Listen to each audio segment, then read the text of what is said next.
Hi everyone, welcome back to my channel. My name is Bing, and today we'll be doing a draw with me, and I'll be kind of reflecting on my study abroad time in Paris, France.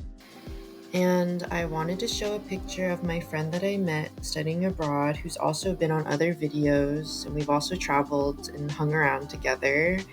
Le Patty jumping on the quai de Seine after the rains. Le Patty and I both babysat for this sweet family. We got this book as a gift from them because the COVID-19 pandemic hit so hard and we were chaotically running around trying to escape.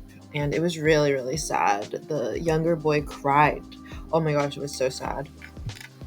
I am using a new camera and editing software, so I'm still figuring things out and learning as I go and getting super frustrated as I go. So please excuse any choppiness, especially with the editing. Thanks.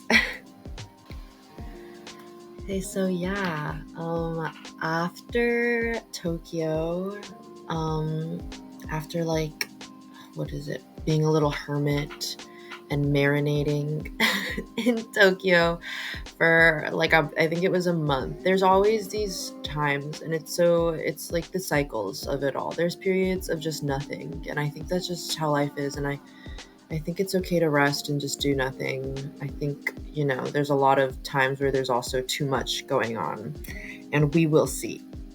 So I accidentally missed my flight. I am very grateful for my mom for helping me out in times of need. But I missed my flight. I went out with friends. It was the end of the year, beginning of the year, and everyone was leaving, and it's just like that time where everyone's leaving, so it's like, okay, like we want to hang out, we want to go out and do something. And I missed my flight because I was trying to pack literally hours before, and Tokyo is massive. I misjudged. And I got to Paris really late, just after orientation finished. But honestly, that's great for me because I hate an orientation. I despise those. They're just so boring, and it's just like when we get to it, we'll get to it, And I've already been abroad two times before, so it's like I know what's going on. I don't need to know anymore. I've known enough. So we get there and I'm late. Everyone's left already. I get a packet and I don't meet anybody. And then I get it's nice. They got us a car to the apartment. And I was staying in, I think it was le 12e arrondissement. So I was really close to Châtelet-Léal. I think my metro stop was Réaumur, Sébastopol, and I was really close to Le Patty, and I was really close to the Louvre.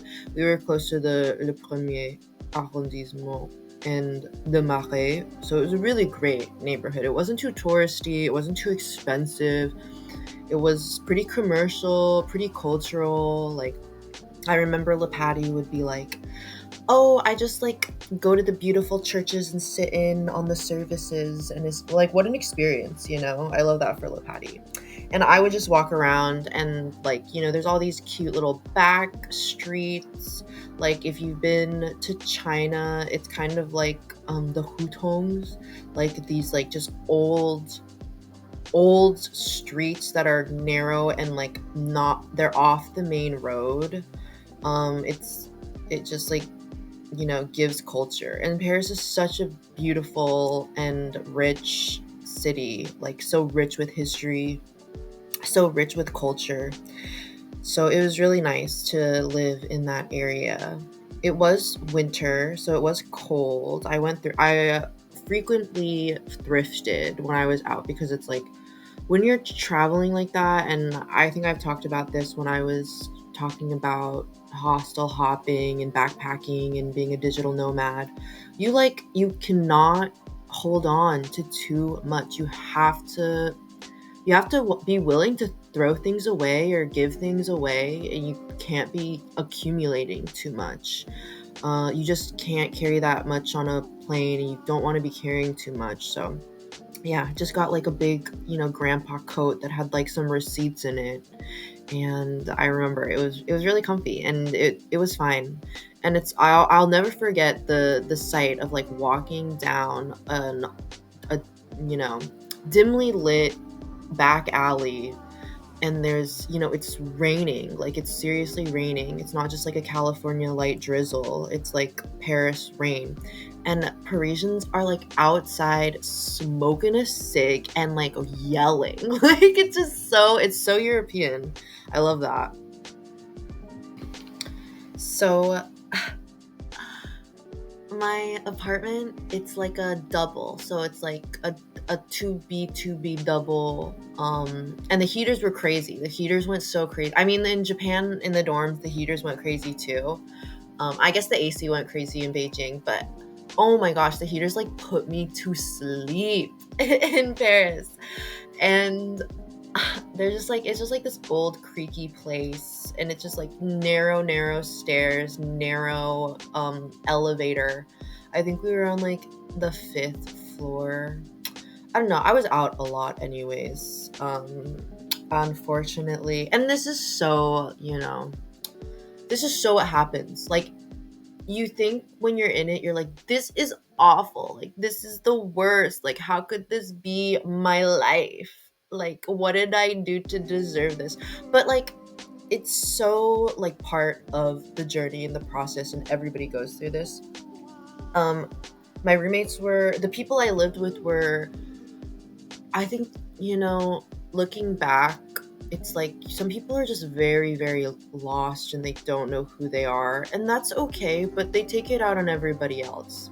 And not I'm not always observing and judging. Sometimes I'm just going through life. But I know, like, I trust other people as well. And a girl that I met who I got, we lived in the same room. Like, we were close already, and we went out, and I liked her and she liked me. Like, we were just vibing and chilling and enjoying our time. And like, she at some point was like, I can't live with these girls. Like, I'm just, and it was early. It was like, I don't even know if classes had started yet, which is it's always like that.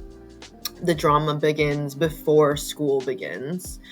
But she was like, I can't live with these girls. And I was like, I I don't blame you, Like, I personally, and this is also something that I've encountered, and like, justice is so important, and like, perspective is so important. But sometimes people will treat me like great. People will be really nice to me. Like, for example, this group, they included me in the group chat. They wanted me to come out. They wanted to hang out with me. But you could tell they didn't feel the same about this girl. Now, I don't know if it's like that girl didn't fit their, image of like energy or like looks that they wanted, but it didn't look good. Especially, we were there for like youth social justice movements, and it was just like, really, really white, like, party girls, and then, like, women and gays of color. Like, you know what I mean? Like, oh my gosh, that was, yeah. People hated them. I think the teachers hated them. Honestly didn't even hate them until much like later on into it, when I was like, I just couldn't stand them anymore, because people kept coming up to me, and these are nice girls. I could come up to me and be like, I hate these girls. Like, I can't believe you live with them. I'm like, oh, well, tell me about how you feel. And then, once we start chatting and yapping, and we kind of like all come to an understanding, we're like, oh yeah, this is awful. I do have another friend, and she was even, it's like, oh my god, I don't know what it is. I feel, and I'm gonna make another video about this, but it's something about like this, the patriarchy benefits no one. Like, it doesn't do anything for anyone, including men, especially people who aren't white men, And I just feel like that the party life, it's not fulfilling, it's superficial. I know, I've been there, I've done it. And when you're in Greek life, because like I've had a friend who also went abroad who also didn't get along with like Cal Poly Slow Greek people, and Cal Poly Slow is a racist white place. Um, and I just and then you come to freaking Paris, France, which is like it's elitist, study abroad. There's a bit of elitism, and but then there's also like people who really want to live a life, and I feel like I'm one of those people, and I really align with people like that. And I'm glad that there were other girls and guys out there to meet, but it really can ruin your trip, your journey, your you know time, because I'm living with these people. I have to like be with them. And oh, another thing is I spoke the most French. And this is such a flip from other times in my other abroads where I spoke the least amount of Chinese and Japanese. Like I just was, I could barely get out like a phrase and everybody else would carry me around. And I get it. And I appreciate those who like carry you around, because it is a lot of mental work, translating and everything, and just like navigating. But then I had to do it when I was in France, and I was like, oh no. And French really, it's at least it's in like, the alphabet. Chinese is like you can barely even like take a picture up on Google Translate and then have Google Translate help you. You can't understand anything. But yeah, then people like kind of looked to me, and it's like, well, I don't know. It was just really strange. Yeah, so we took some classes. I know I fell asleep. Again, I'm not big on classroom learning, even though I was a teacher. And I literally did 18 years of school, or something like that. Like I got my master's in, what is it? 17th grade. And I always fell asleep, or I wouldn't go. But then I would also like know a lot, because I've been to Paris, and then I also speak French. So like, like that was just like, oh my gosh, okay, don't look at me. But I guess I have to know, because the teacher's asking and nobody knows, and then I got it. I feel like I've always been like that though. Like, like smart reluctantly. Yeah, so I made some really good friends, and of course that's just what happens when you don't feel comfortable in the home. You have to look outside of the home. And so I searched for friends next door. Those guys also didn't like the frat bros that they lived with. Surprise, surprise. Oh my god, surprise, surprise. And then there's some girls, and I don't know. People are all just like looking for themselves, and it's so hard. It is really hard when you're a young person and you're caught up in a world, and you're caught up in this group, and you're in a different city. Like I get it. It's hard. It's not easy. So yeah, we went out a lot. I got too drunk often. I I'm I'm sure I've said this before, but there would be nights where we've been out all night, and this is like Paris. I didn't go to class in Tokyo, but in China. And the next morning, I would literally like throw up in like whatever study center or whatever classroom bathroom there was, because I would still be drunk from the night before. And I would just be like, oh, I'm so drunk. Yeah. We frequented La Bastille, which is like this, it's La Bastille, and then it's like this road of like, I would say mid-size bar clubs, but it was winter. It was really empty. The Quartier Latin was also poppin', but I feel like this is so interesting. I just like I I definitely, I was definitely like hooking up with some French guys, but in general, Parisian men are horrendous. First of all, they're very skinny over there. They're very, very skinny. It's like they're in their lives. I remember our professor was so skinny, but I think our friend thought he was cute. Oh my god, that's such a throwback. Um, and French guys are so gross and forceful. I remember it was daytime and I was walking to meet a friend for pizza. It was literally bright outside and I got chinois chez moi, which is literally, I'll never forget it. It's literally Chinese my house. Like they are so forceful. On Valentine's Day, I threw a little Valentine's Day party. What's wrong with that? Like, I thought we could all get together and have a little, a little craft night. I was like, let's paint for people who don't want to drink, and then people who do want to drink, we can go to the club. Like, and we did. But on my way back, and I don't know, when you're young, you don't really understand the dangers until that happens to you.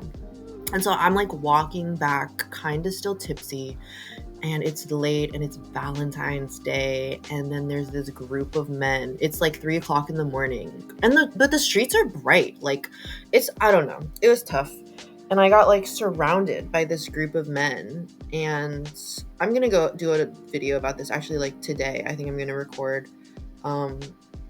But like, yeah, they surrounded me and they were speaking in French to me, and I understood them. And one of them, they like surrounded me, and one of them kissed me, and I just freaked out.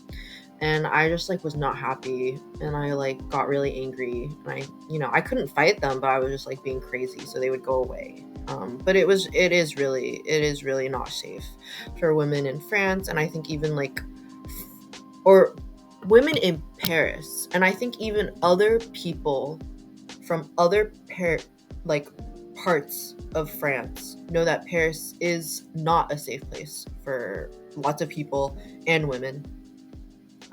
Like if you're around Montmartre, and it's like the same if you're in Italy, if you're around the Colosseum, there will be scammers and there will be people who grab you and there will be pickpockets. Pickpocket, Attenzione borseggiatrici! Attenzione pickpocket! Really good thing that we did was take the weekends and like go to another city. Like, it's so easy to travel around Europe. You can go bus, plane, train, you can walk. I don't know. Sleep, bus, club, another club, plane, next place. But and it's so easy that I lost. It was actually after Valentine's Day.